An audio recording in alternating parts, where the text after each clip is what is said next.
merci beaucoup d'être là pour cette rencontre avec Justine Lévy. Alors Justine, vous voilà de retour en cette rentrée littéraire avec Son fils, publié aux éditions Stock, un roman somptueux et douloureux qui fait naître chez sa lectrice et chez son lecteur des émotions profondes et durables. Auparavant, vous avez écrit 4 romans d'inspiration autobiographique. J'adore les titres, je trouve que vous avez le don des titres. Alors, pour le plaisir, je les redis. Le rendez-vous, Rien de grave, Mauvaise fille et La gaieté. Vous êtes également l'auteur d'un livre OVNI, Histoire de famille, dans lequel vous commentiez des photos d'anonymes. Alors, je ne sais pas si vous avez encore déjà lu Son fils. Alors, pour celles et ceux, surtout celles, parce qu'il n'y a pas beaucoup de messieurs, quelques-uns, qui n'ont pas encore lu Son fils, c'est le journal imaginaire de la mère d'Antonin Artaud. C'est le chemin de croix d'une mère qui est persuadée que son fils va devenir un très grand poète et qui, au fur et à mesure des années, va le voir sombrer dans la douleur et dans la déchéance. C'est un roman que j'ai adoré, un roman de bruit, celui d'une femme qui fait tout, qui fait mal pour essayer de sauver son fils. Et c'est un roman de fureur, celle d'Artaud, qui est crucifié par la douleur. Je dirais juste, avant de vous céder la parole, Justine, que si ce roman est tellement enthousiasmant, c'est parce que Justine Lévy a réussi à inventer une langue qui sonne parfaitement juste, une langue magnifique pour faire parler la mère d'Antonin Artaud.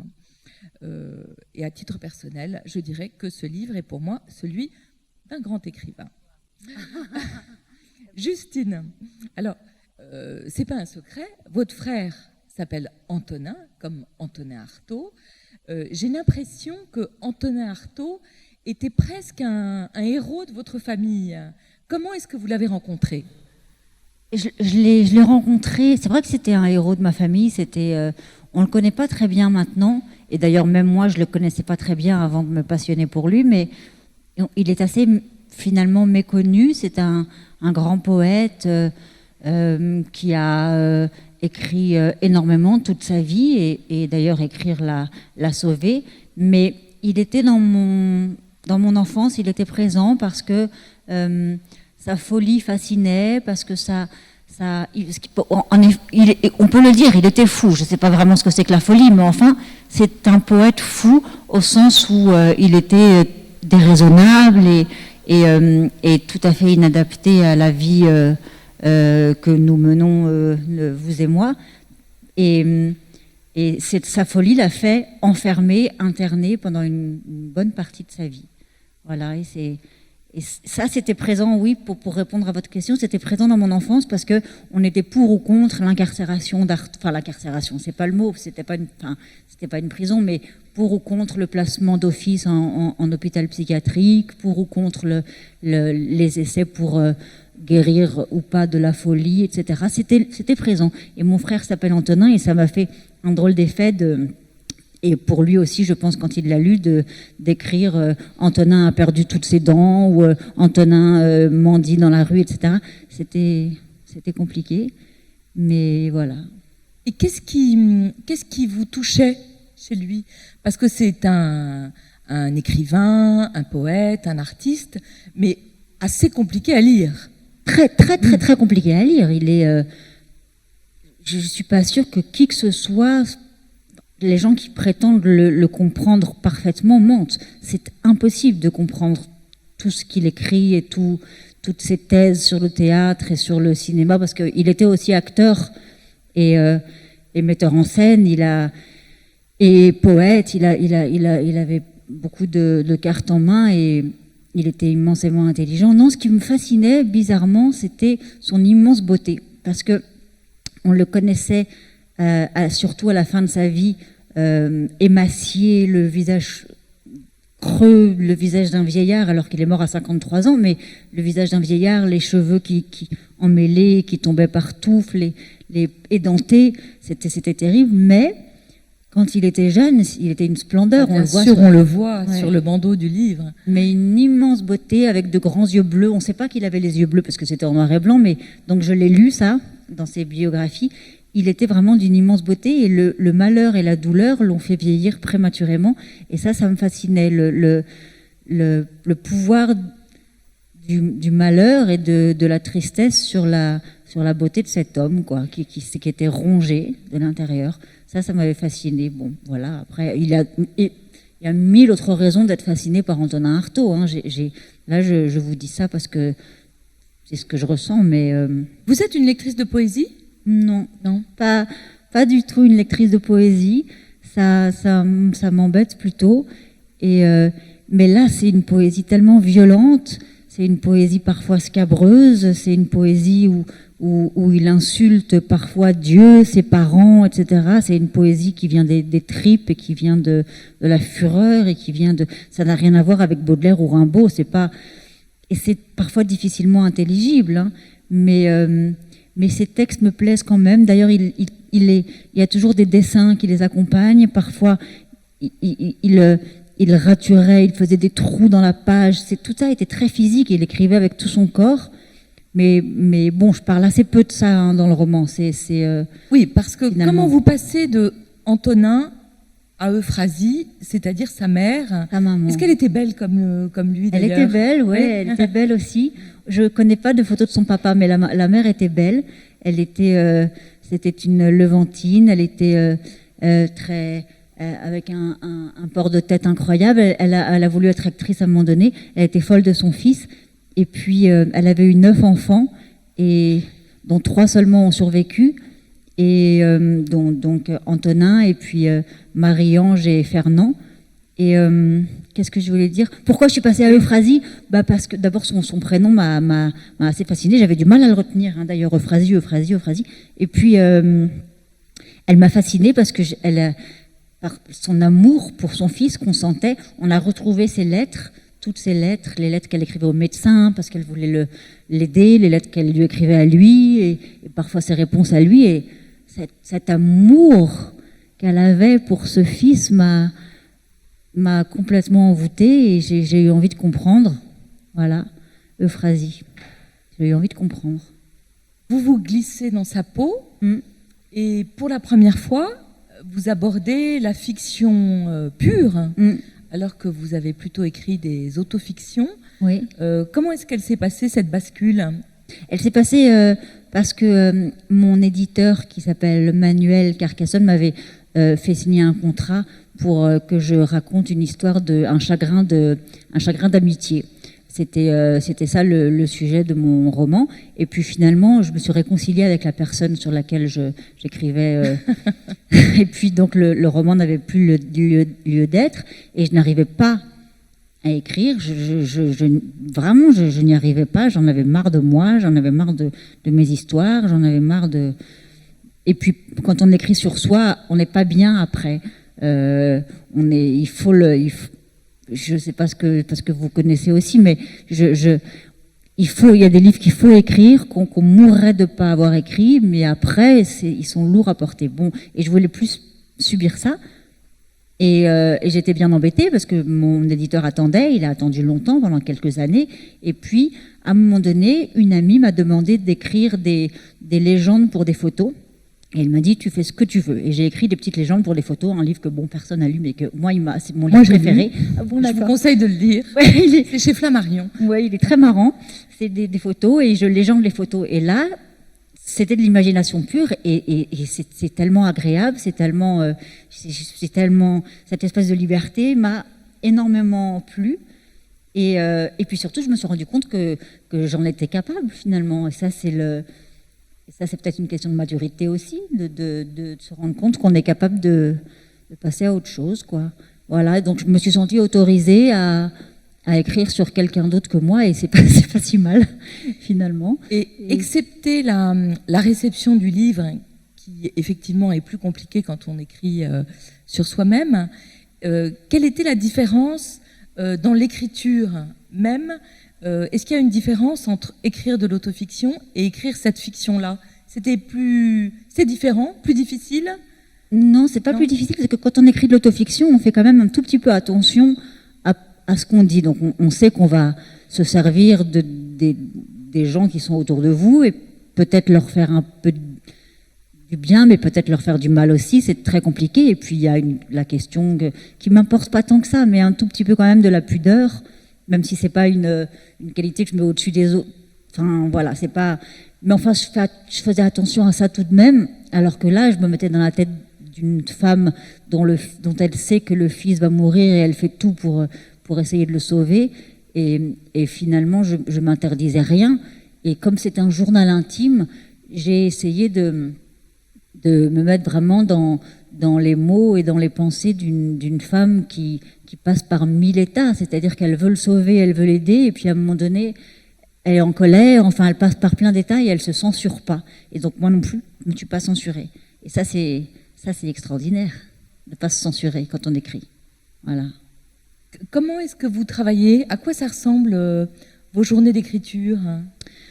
Alors en fait, le temps passe très différemment. Le temps passe beaucoup plus vite. Il faut s'enfermer, il faut être seul. Tout le monde est très différent. Hein. Voilà, moi je m'enferme et plus rien d'autre n'existe. Et heureusement que j'ai un mari qui s'occupe des enfants, etc. Et eux ne comprennent pas toujours comment on peut être très occupé sans être occupé par eux. Donc ça, c'était un peu compliqué. Mais enfin, voilà. Bon, c'est pas très intéressant la manière dont je travaille. J'ai rien à dire de...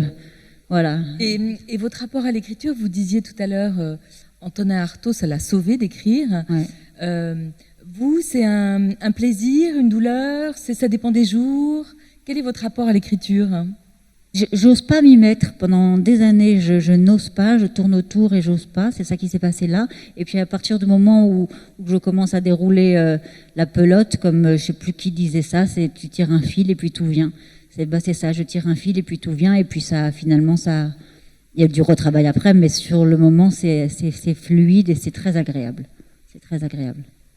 Ce qu'on découvre donc dans ce livre, au travers d'Euphrasie, ce que j'ignorais totalement, c'est que Artaud, sa douleur commence très très vite. Oui. C'est un petit garçon qui déjà n'est pas comme les autres et souffre.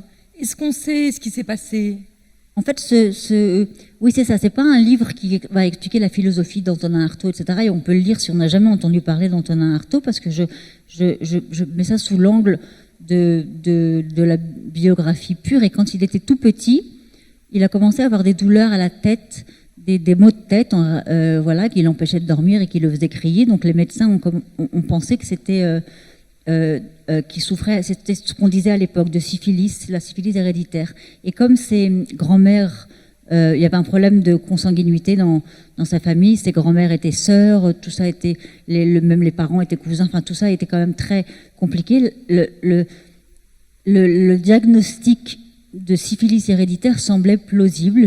Moi, je suis pas médecin, j'ai pas vraiment bien compris pourquoi, mais en tout cas, on l'a soigné d'une maladie dont on sait maintenant qu'il ne l'avait pas, et on l'a soigné avec des piqûres de mercure, d'arsenic, des choses assez qui nous semblent nous maintenant complètement aberrantes, mais en réalité, on l'a détruit en voulant le soigner. Évidemment, les maux de tête n'ont jamais cessé. Ils ont empiré. Je pense, enfin, je suis pas la seule. Les biographes pensent que c'est ça qui l'a abîmé encore plus par la suite et qui l'a fragilisé, notamment au niveau des os et des dents qui tombaient, voilà. Il tombait. Et puis après ça, il a eu des accès au moment où il passait son baccalauréat, il a eu des accès de mélancolie terribles. Il n'a pas pu passer le baccalauréat, il a passé que la première partie du baccalauréat. Après, il a demandé à aller dans une maison de repos, comme on dit. Et sa mère, encore une fois, il ne roulait pas sur l'or, mais elle lui a payé les plus belles cliniques de repos qui soient, où il était très très bien traité. La mélancolie ne partait pas. Elle restait, et puis petit à petit, il s'est dit qu'il allait vivre avec cette mélancolie-là. Et puis, bon, il me semble qu'il en avait pris son parti, sauf qu'après, les douleurs sont arrivées, des douleurs physiques, des douleurs tournantes, c'est-à-dire que c'était des douleurs des nerfs, puis des douleurs aux os, puis des douleurs je sais pas, des organes, et des douleurs qui étaient sans rapport avec une pathologie quelconque, mais des douleurs surprenantes, vives, et qui l'empêchaient complètement de penser à autre chose. Et là, il s'est mis à se droguer finalement. Enfin, la seule chose qui lui permettait de se soulager, c'était de prendre du laudanum. Je ne sais pas si on prononce comme ça, laudanum, c'était un peu comme de l'opium. Bon, et ça le soulageait. Et c'était simplement compliqué de s'en procurer. Sa mère lui en procurait, bien sûr, puisqu'elle voulait. Enfin, je dis bien sûr, il fallait bien le soulager. Et elle en pouvait. Enfin, j'aurais fait la même chose. Je ne sais pas quelle mère n'aurait pas fait la même chose. Il fallait qu'il cesse de souffrir. Mais finalement, ça l'a rendu accro, toxicomane. Et est-ce que c'est ça le plus grave? Je ne suis pas sûre. Mais en tout cas, ça a fait ça. Ce qui est très beau, et ce qu'on voit dans votre livre, c'est que sa mère ne le lâche jamais. Jamais. C'est ça qui vous plaisait? Oui, ça me plaisait. Ça me plaisait. Elle ne le lâche jamais. Elle veut le sauver. Alors même qu'il est parfois terrible avec elle. Il est terrible, comme le sont sûrement tous les enfants. À un moment donné, quand il le fait pas toujours exprès. Quand il est enfermé dans un hôpital psychiatrique d'office, il a été enfermé d'office parce qu'il a eu une sorte de crise de comment on pourrait appeler ça, de folie sur un bateau en rentrant d'Irlande. Bon, et il s'est mis à délirer, à attaquer la police, à s'attaquer lui. Donc il a été enfermé. Et elle est venue le voir. Évidemment, elle est allée le retrouver, l'aider, le faire sortir, voilà, elle est allée voir son fils, quoi. Et son fils l'a chassé, il ne l'a pas reconnu. Il lui a dit: vous n'êtes pas ma mère, vous êtes un démon. Et là, je me suis dit: mais comment on fait quand la personne que vous aimez le plus au monde ne vous reconnaît pas, vous rejette, vous chasse?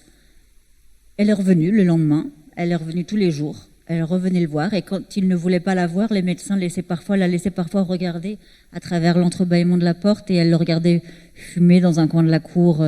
Voilà, c'était comme une cour de prison. Et cet amour, mais absolu, m'a fascinée. Il me semble que c'est comme ça qu'on aime, quand on aime son enfant, on l'aime même si c'est pas payé même si c'est pas. Je ne sais pas si c'était pas réciproque, mais en tout cas, il était dur, oui, avec elle. Oui, est-ce que vous pensez que lui, il aimait sa mère? Il avait besoin de sa mère. Il était un petit peu, je ne sais pas quel est le mot pour dire ça. À un moment donné, il a écrit des lettres. Tout ce que je raconte est vrai, peut-être pas les émotions, mais les faits sont réels. Il a écrit des lettres où il expliquait à sa mère que ce qu'il cherchait dans une femme, ce n'était pas ce n'était pas sensuel, ou il cherchait quelqu'un pour s'occuper de lui au quotidien, lui faire la cuisine, être là quand il rentre, lui repriser ses chaussettes. Et finalement, il n'avait pas vraiment besoin de quelqu'un d'autre que sa mère qui était là, qui avec son mari était mort, donc, enfin le papa d'Antonin était mort, donc elle était venue à Paris pour s'occuper de lui. Et elle disait: mais moi je suis là, je peux t'aider, je peux non seulement soulager ta douleur, non seulement te préparer des repas, mais aussi, si tu veux, repriser tes chaussettes.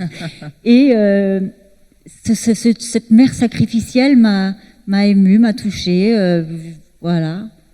Et elle a consacré sa vie à essayer d'aider quelqu'un qu'elle n'arrivait pas à cerner, parce qu'elle sentait que c'était un génie, elle sentait que c'était un grand écrivain, mais elle ne comprenait pas elle ne le comprenait pas. Elle ne comprenait pas ses écrits. Oui. On ne peut pas lui reprocher. Moi non plus, je n'ai pas compris ses écrits. Mais voilà. Et elle est d'autant plus méritante que non seulement elle se bat contre son fils pour le faire soigner, mais en plus, elle doit se battre contre les artistes et les penseurs de l'époque qui lui reprochent d'enfermer son fils et de le faire soigner, notamment à coups d'électrochoc. Elle est perdante. Oui, c'est vrai. Elle est perdante.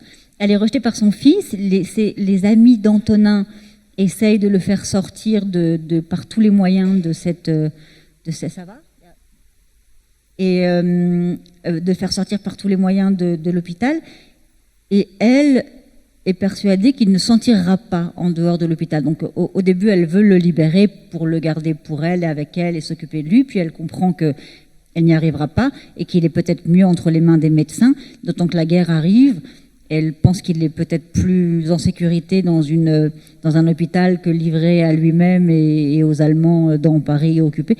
Et elle se fâche et elle lutte contre les amis d'Antonin qui disent que c'est un scandale et qui pensent réellement que on ne guérit pas de la folie, que la folie est intrinsèque au génie, que les deux sont intimement mêlés, liés, consubstantiels l'un à l'autre, et puis que c'est criminel d'ailleurs d'enfermer quelqu'un qui souffre. Et la mère tient mordicus à le laisser là parce qu'elle veut qu'il aille bien. Il y a ce nouveau traitement qui s'appelle l'électrochoc thérapie et elle y croit. Elle a confiance en la science, elle a confiance en la médecine. Et il y a une lutte à mort à l'époque entre la science et la littérature, mais en tout cas, elle est du côté des médecins qui sauvent et qui soignent. Elle a confiance en eux. Et voilà. Oui, parce que une des questions que vous posez dans le livre, c'est celle de la folie.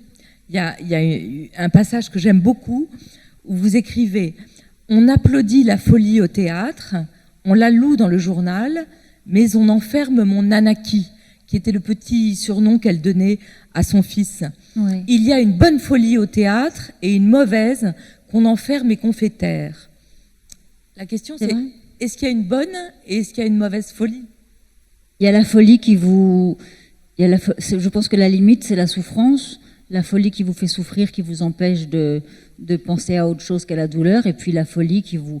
La limite est vraiment très, très, très ténue. Hein. Ça peut être un carburant, la folie, et vous aider à construire toute votre œuvre. Et puis un tout petit peu trop de folie peut vous faire basculer du côté de presque de l'animalité où on n'est plus que souffrance. Donc c'est vraiment à un degré près. C'est terrible. Et tout le monde tâtonne. Et puis je pense qu'Antonin Artaud, ce qui est fou, c'est qu'après ces 50 séances d'électrochoc thérapie qui lui ont vraiment...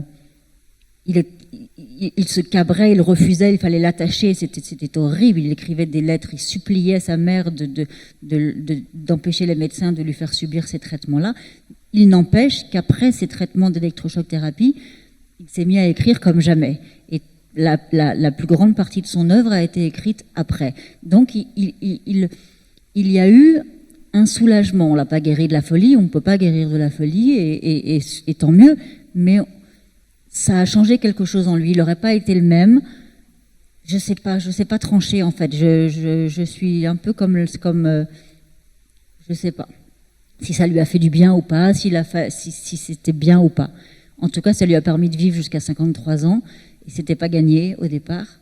Et voilà. Mais c'était un traitement tellement barbare. Il existe toujours maintenant et c'est beaucoup plus humain et ça s'appelle autrement peut-être. J'ai oublié le nom, mais ça existe toujours et c'est plus du tout barbare comme ça l'était à l'époque. On vous met plus un chiffon dans la bouche pour vous empêcher de vous arracher la langue, mais ça existe et je crois que c'est pas si mal. Mais à l'époque, c'était barbare. Et en tous les cas, ce que racontait l'année dernière Emmanuel Carrère dans Yoga. Ouais, c'est vrai. C'est vrai. Il avait subi à l'hôpital Sainte-Anne. Il y a une sorte de fascination qui peut exister chez certaines personnes pour la folie, et je crois que ce n'est pas du tout votre cas. Non, enfin, je suis comme tout le monde. C'est vrai que je trouve ça intéressant de lire la biographie de Baudelaire ou de Rimbaud ou de gens comme ça qui ont été traversés par des moments qu'on n'arrive pas bien à comprendre. Mais en tout cas, oui, ça me terrifie. Ça me terrifie. J'ai l'impression que la folie, parfois, est un refuge contre la douleur. J'ai l'impression que parfois, quand on souffre trop, le cerveau décide de basculer vers la folie et que ça protège. Donc moi, ça me fait peur parce que j'ai peur pour mes enfants, j'ai peur pour moi. Voilà, que je suis une mère inquiète, j'ai peur pour tout. Donc pas seulement du Covid, j'ai peur de la folie aussi. Et donc je trouve que c'est pas quelque chose d'enviable et de romantique et de. la folie peut vous tuer. Donc non, c'est pas. J'ai pas de fascination. Non, c'est vrai. Non. Il y a des scènes absolument somptueuses qui se passent dans les endroits où Antonin Artaud est enfermé, des scènes qui sont très visuelles. Est-ce que vous êtes inspiré de tableaux ou alors justement d'écrits d'auteurs de cette époque-là? Comment est-ce que vous avez fait, je trouve, pour restituer la douleur et en même temps parfois la beauté visuelle de ces endroits-là? Merci. Je me rends pas compte si j'ai ça. Merci. Non, c'est assez. Je me suis documentée tout simplement. Voilà, je me suis documentée sur. C'était ça sentait la javel, c'était exigu, c'était des mouroirs. Les molécules n'étaient pas très au point à l'époque, donc on abrutissait les gens qui y étaient pour les empêcher de se faire du mal ou de faire du mal aux autres. C'était des camisoles chimiques extrêmement fortes, donc les gens étaient. Et puis d'ailleurs, ils avaient des camisoles tout court, hein, la grosse ceinture qui servait à immobiliser les corps. Tout ça était affreux.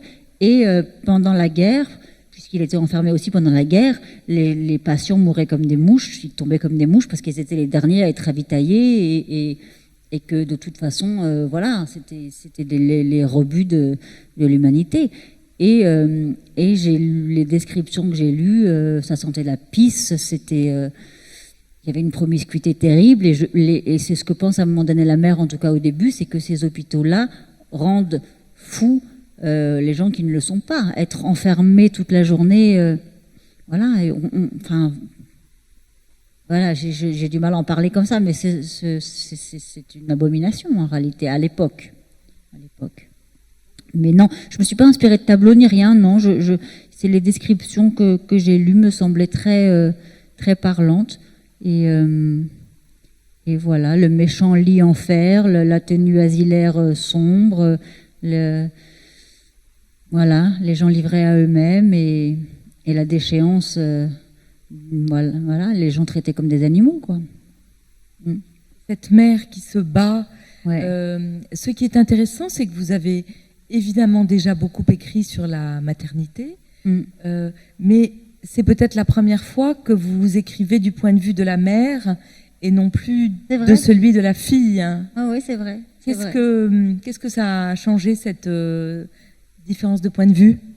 C'est vrai que cette fois-ci, je m'adresse aux mères. Je m'adresse aux mères beaucoup. Enfin, voilà, c'est ça. Je trouve que c'est une très très grande aventure dans la vie. C'est à la fois la chose la plus banale et la chose la plus immense qui me soit arrivée, en tout cas à moi. Et c'est une aventure incroyable d'être mère. Et c'est terrible aussi parce qu'on ne sait jamais si on prend les bonnes décisions ou pas.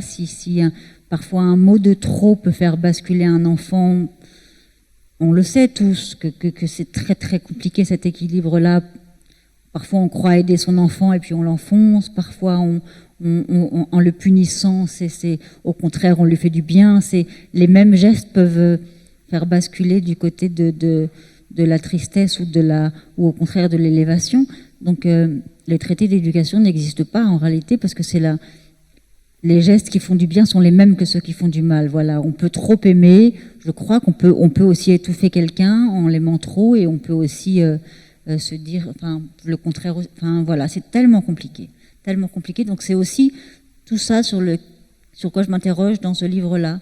Comment on fait pour aimer un enfant, ni trop ni trop peu. Et puis, j'ai pas les réponses. Hein, c'est des questions. C'est vraiment un livre de questions. Il aurait pu s'appeler Mauvaise mère, ce livre. Oui.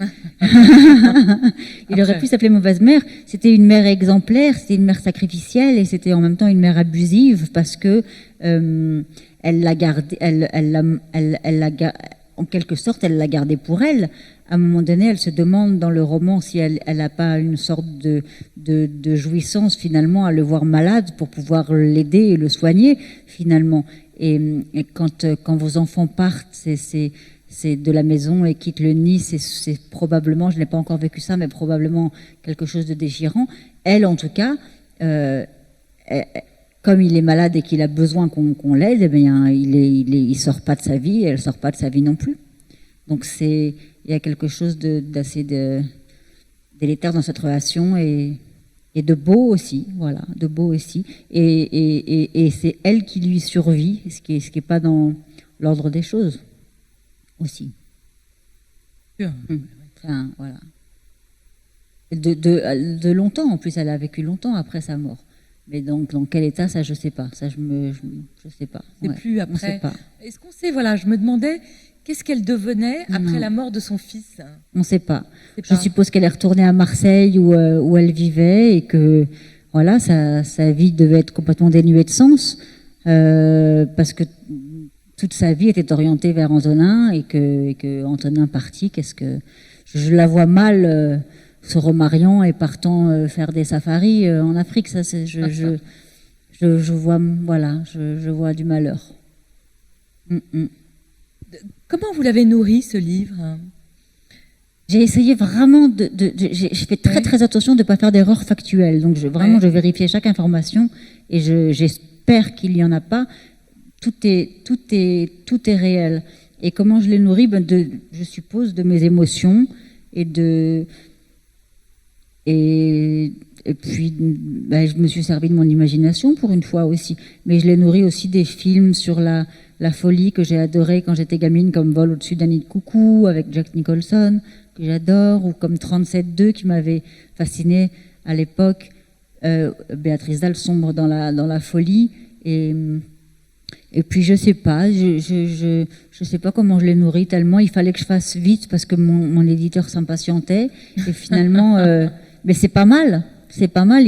C'est un moteur comme un autre. Hein. Qu'est-ce qui vous pousse à travailler et à terminer les choses? Ça peut être aussi le désir de ne pas décevoir quelqu'un. Et donc, pourquoi pas? Mais on n'écrit pas pour soi seulement. Voilà. Donc là, je voulais terminer et j'ai eu du mal. Et d'ailleurs, il est sorti un peu tard dans la rentrée littéraire parce que j'ai eu du mal à le rendre, à le donner. Je voulais le garder encore, moi aussi, comme Euphrasi voulait garder Antonin. Mais j'arrivais pas à me dire il est terminé et puis maintenant je vais passer à autre chose. J'avais pas envie de passer à autre chose. Je me suis vraiment attachée à cette mère, à cette Euphrasi. Je me suis vraiment attachée. Ah oui, vous vouliez pas le rendre? Je voulais pas le rendre. Et puis j'avais peur aussi qu'on le juge et j'avais peur qu'on le trouve pas bien. Et je pense que ça m'aurait fait plus de peine que les précédents qui étaient de l'autofiction. Et je me disais de toute façon il fallait que je les écrive et c'était ça ou pas. Mais là, personne m'obligeait à écrire sur Antonin Artaud et sur Euphrasi. Donc voilà. Oui, que vous êtes très différente de la jeune fille qui publiait son premier roman il y a 25 ans. Non, je suis la même. Je ne sais pas si on change tellement. Alors évidemment, je suis blindée. Plus grand chose me fait. J'allais dire plus grand chose me fait peur, mais c'est complètement faux. Tout me fait peur. C'est ça. Ouais. Non, c'est pareil. Elle était mal partie cette phrase. Hein. Oui. C'est pareil. C'est pareil. Ouais. Tout est pareil. Mais votre rapport à l'écriture, je sais que je vous ai interviewé il y a longtemps, et vous disiez que vous n'osiez pas mettre le mot d'écrivain comme votre profession. C'est vrai. Est-ce que ça, quand même, vous l'avez un peu ça va, ouais. apprivoisé? Ça, je l'ai l'idée apprivoisé. Que vous étiez que j'étais aussi écrivain, ouais. Écrivain, comment vous dites? Auteur, autrice? Je sais pas.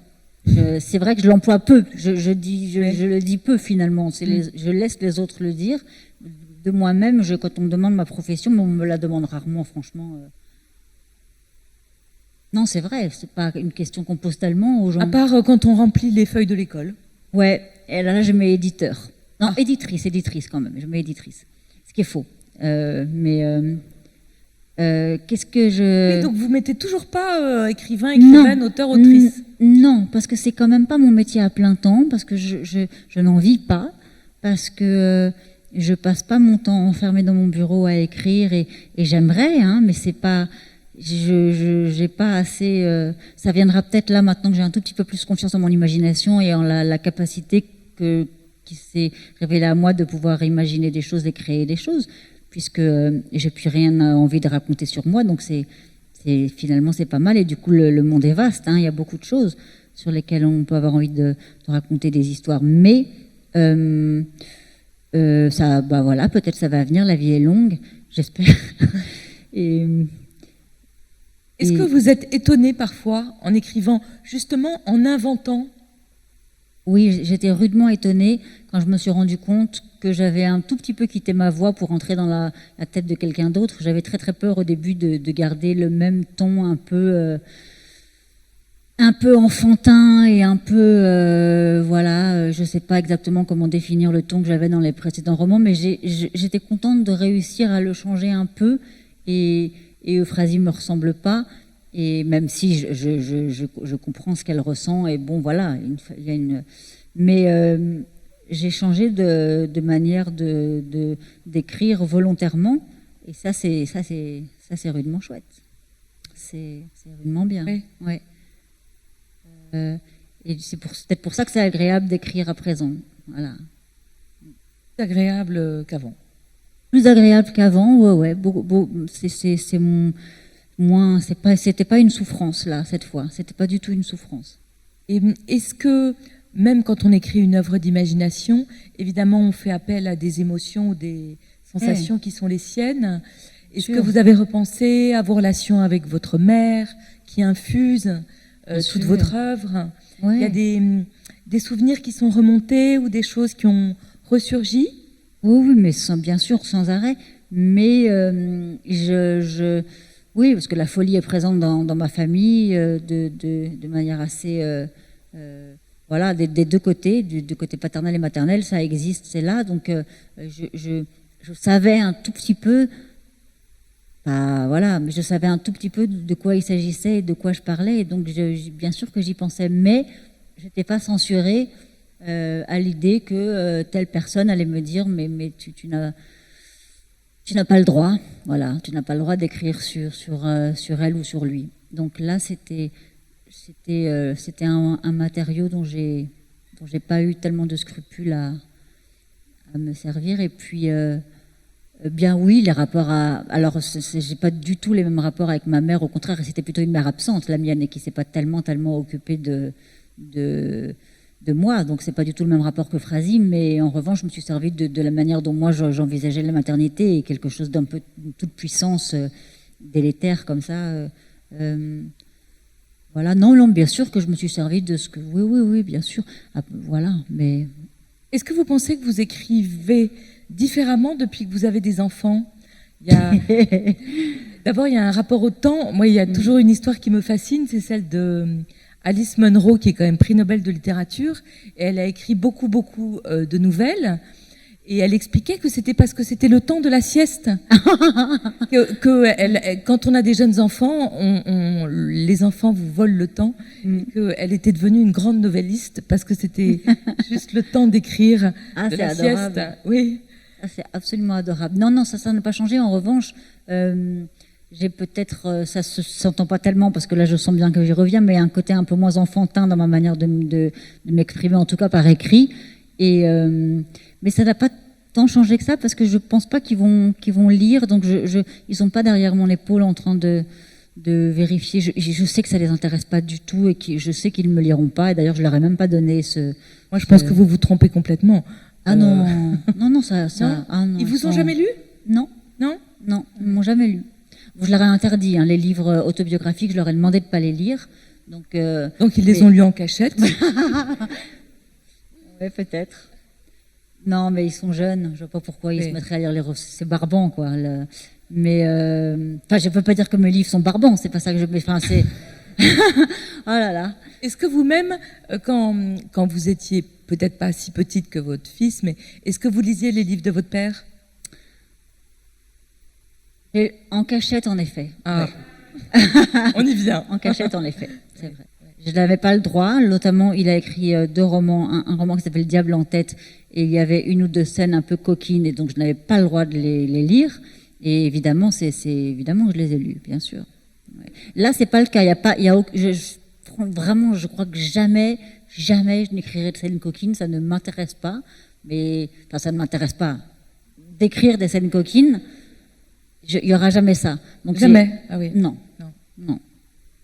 Est-ce que cette écriture et cette plongée dans l'imagination, ça vous a donné d'autres envies? Oui. J'aimerais bien écrire pour le théâtre. J'aimerais bien écrire. Après, c'est très très différent. On ne peut pas s'improviser comme ça, auteur de théâtre. Donc, Pourquoi pas? Il y a plein de gens qui le font. Pourquoi pas vous? Ben oui. Il faudrait quand même que j'aille beaucoup. Je vais jamais au théâtre déjà. Donc, par exemple, il faudrait que ça change. Mais c'est un métier. Mais ça, j'aimerais beaucoup. Je pense que j'aimerais beaucoup faire ça. Voilà quoi. Est-ce que vous êtes une grande lectrice? Ouais. Oui. En réalité, c'est ça mon métier. Je mets éditeur pour éditrice sur les fiches de mes enfants, mais en réalité, je suis lectrice. J'ai jamais eu envie d'être éditeur, jamais eu envie d'avoir des responsabilités, jamais eu envie d'avoir à décider, à choisir, à trancher, etc. Mais lectrice et donner un avis sur un livre, ça c'est ce qui me plaît. Je suis payée pour ça, et c'est voilà. Et qu'est-ce que je quoi? Est-ce que vous vous souvenez comment le goût de la lecture vous est venu? Qu'est-ce que vous lisiez quand vous étiez petite fille? Ah, mais j'avais la chance parce que il n'y avait pas d'iPhone et j'avais même pas de comment ça s'appelle, la console Nintendo truc, j'avais rien, je m'ennuyais atrocement. Je pense que si j'avais pas eu les livres, je peux même pas imaginer. J'étais assez solitaire. J'avais 2 amis. On ne pouvait pas s'appeler tellement parce que le téléphone était pris. Bon, voilà, à la maison il y avait un téléphone dans le couloir et il fallait pas se l'accaparer.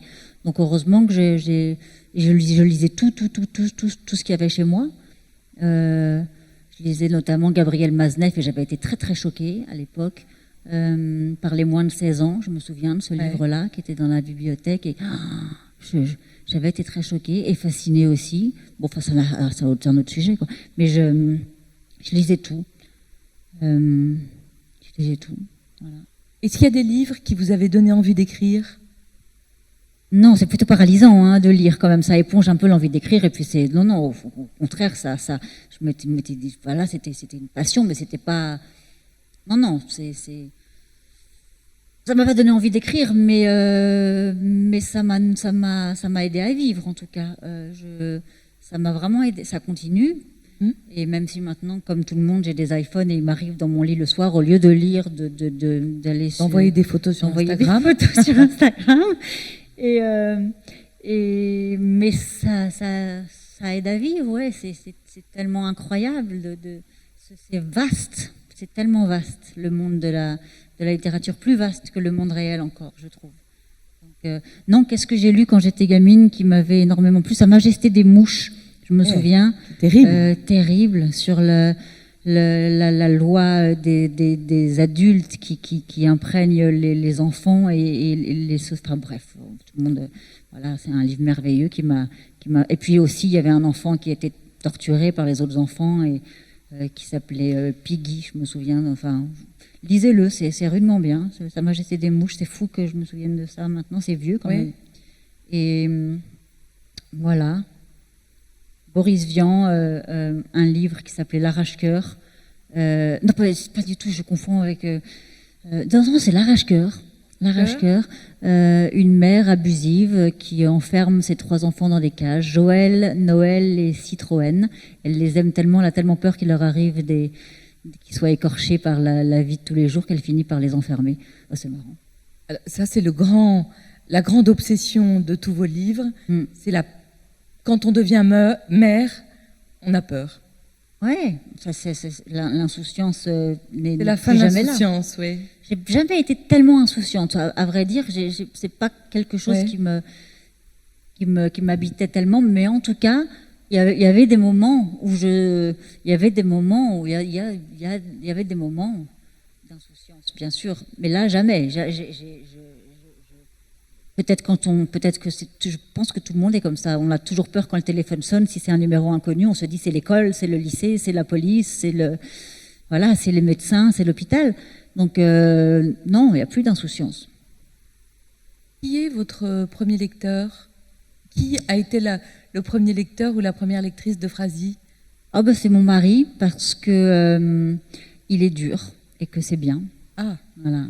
Ouais. Et alors il est dur, il vous dit ça va pas, ça c'est trop long. Ouais, non, il me pire, voilà, pire que ça, mais c'est bien, Ah oui.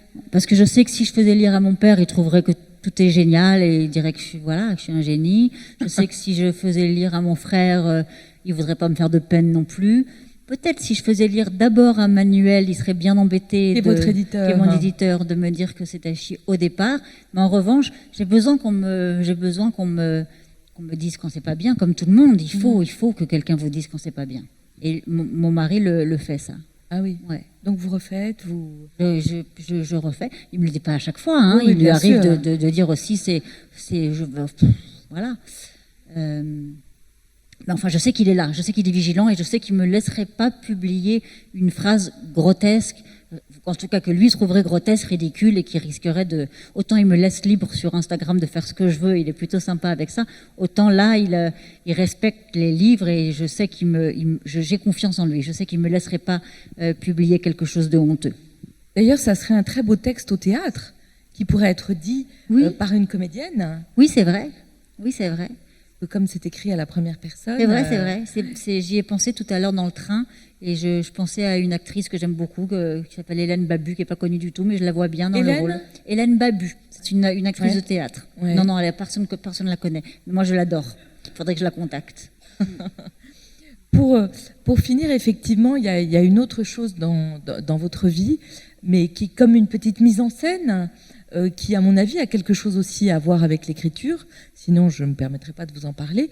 Mais ce sont vos hashtags et la manière dont vous postez des photos de votre famille et de votre vie, et qui ne va pas tout à fait avec la pudeur dont vous faites preuve en littérature. Ça m'amuse toujours. C'est vrai.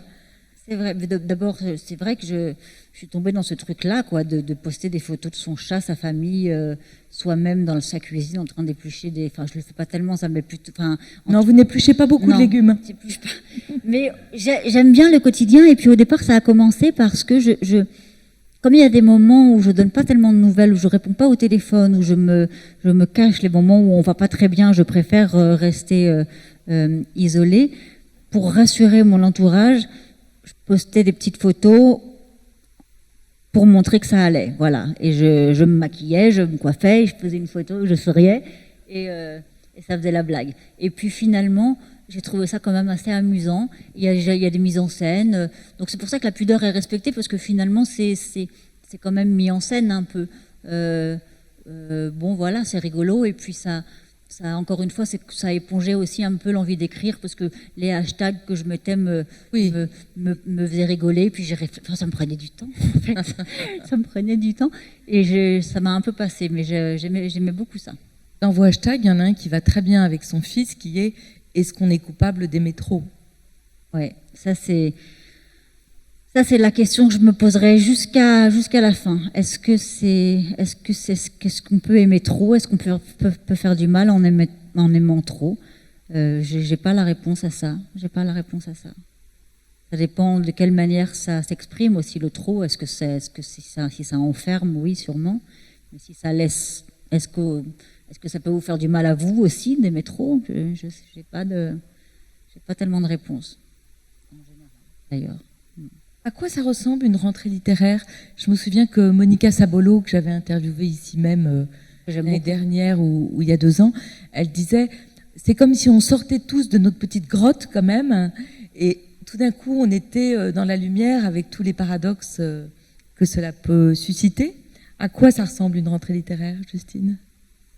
C'est difficile parce qu'on a peur de décevoir les gens qui ont cru en vous, la maison d'édition, l'éditeur, les gens qui disent « Ah, mais c'est super, tu as rendu ton texte, ah là là là là ». Et ben, moi, j'ai tellement peur de pas être à la hauteur de ces attentes-là, donc j'ai peur de décevoir. Et puis aussi parce que il y a une effervescence, je suis pas...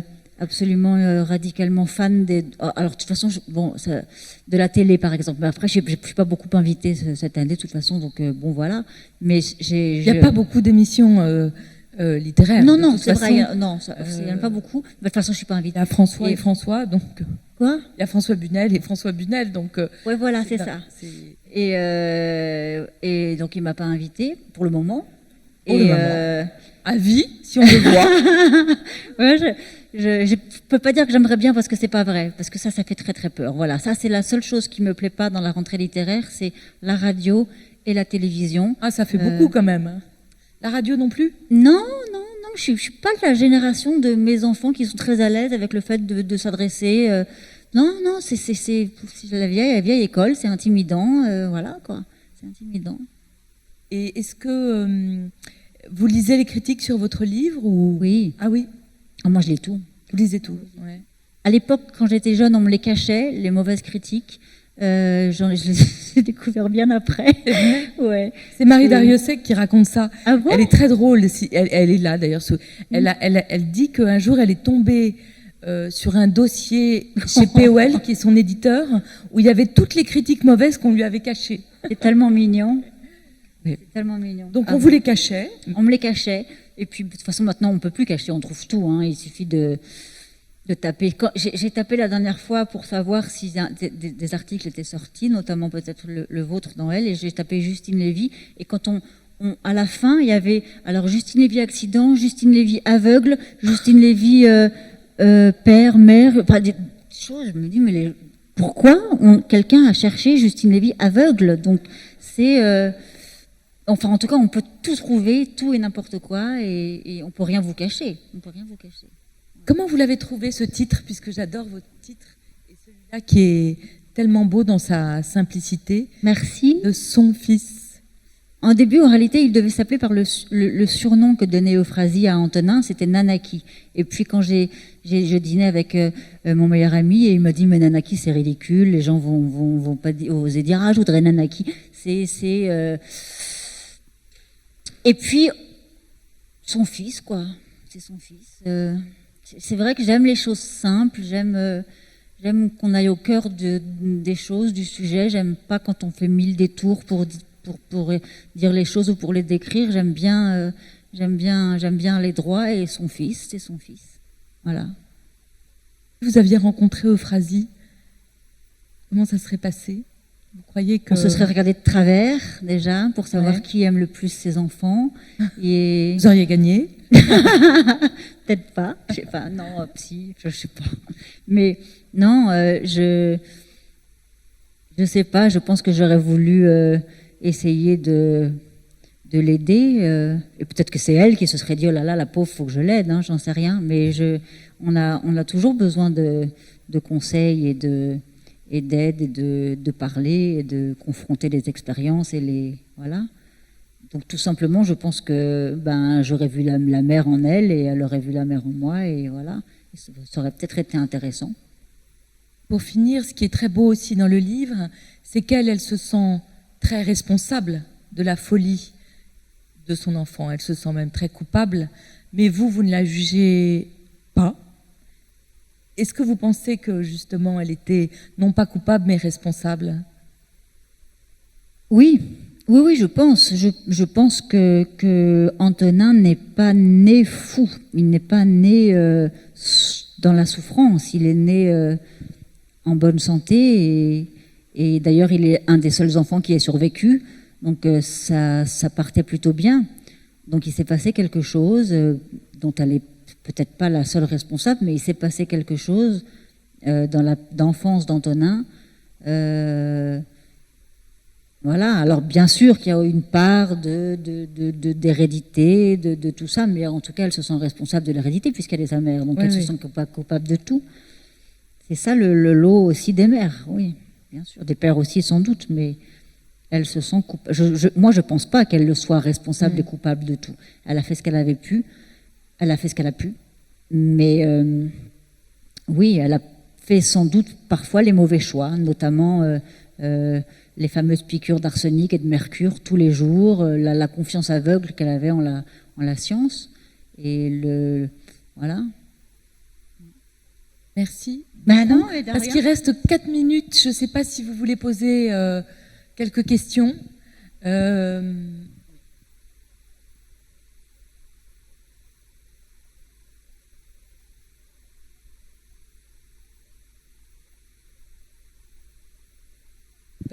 Le père d'Antonin. Ah ben, le papa d'Antonin est mort. Oui, c'est pour ça. Voilà. Ça manque. Bien sûr, ça manque. Oui, oui. Mais il n'était pas très présent quand il était là. Il était navigateur au long cours, donc de toute façon, il était très très absent. Et puis, leur rapport n'était pas très bon d'après ce que j'ai pu lire. Voilà. Donc, en effet, oui, ça manque. Dans le livre, j'en parle un petit peu, puisque quand il meurt, d'ailleurs, Euphrasie dit juste, il s'appelait Antoine Roy. Antoine Roy est mort, donc je vais à Paris voir mon fils. Mais donc c'est là, elle se sent libérée, elle peut enfin aller vivre avec son fils. Mais il est assez peu évoqué, ouais. Il était pas très présent, tout simplement. C'est pas un choix que j'ai fait, hein. Oui, c'était pour voir le choix. Oui, elle est capitale. Et pas explorer ça complètement à fond. Non. Mais on voit bien dans votre livre que sa non-présence fait qu'elle s'autorise à prendre toute la place. C'est vrai. Oui. Ouais. C'est vrai. Absolument. Ouais. C'est ça. Non, mais merci à vous.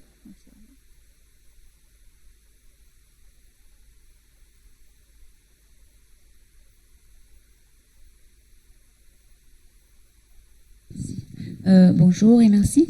Voilà, est-ce que dans toutes les recherches que vous avez faites, vous avez eu des traces de sa rencontre avec Van Gogh? Je ne crois pas qu'il l'ait rencontré. Je pense que, d'après ce que j'ai compris, il a rencontré son travail, il a rencontré évidemment il a rencontré son œuvre, il a rencontré, il y a eu des échos de l'heure de folie. Enfin, en tout cas, elle se répondait, mais je ne crois pas qu'il l'ait rencontré. Il a écrit ces textes fabuleux et difficilement compréhensibles d'ailleurs sur Van Gogh. J'ai encore du mal, à certains passages me semblent très obscurs, mais enfin c'était très important dans la vie d'Artaud, en effet, Van Gogh. Et la manière dont il a été traité, la manière dont il est mort, la manière dont le succès c'est épouvantable. La vie de Van Gogh est encore, si on devait mesurer le malheur, je pense que le malheur de Van Gogh est encore plus grand. Mais sauf si vous le savez, mais moi il me semble qu'ils ne se sont pas rencontrés.